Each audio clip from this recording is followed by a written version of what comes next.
Y a propósito, el opositor y ex candidato a la presidencia de Venezuela, Enrique Capriles, se encuentra en nuestro país. Mantuvo esta mañana una reunión con el presidente de la República, Horacio Cartes, en el marco de su gira por Sudamérica para solicitar ayuda al bloque del Mercosur para lograr la destitución de Nicolás Maduro a través de la figura que se denomina referéndum revocatorio, contemplada en la Constitución Nacional Venezolana.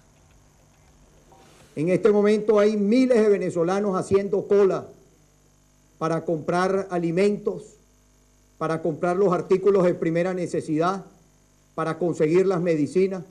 Ustedes no se imaginan la situación que nosotros estamos viviendo en Venezuela.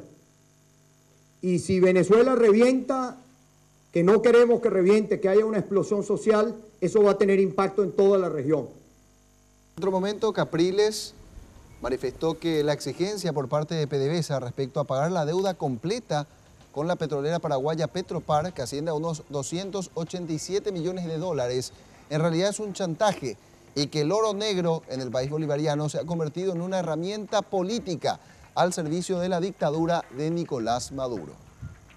No se dejen chantajear, no vendan un principio por un chantaje del gobierno venezolano.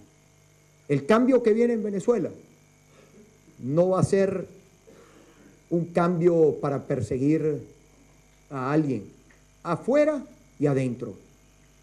Nosotros tenemos claro de cómo podemos lograr nuestro cambio y sabemos que nuestro cambio pasa por tener una buena relación con todos los países de la región.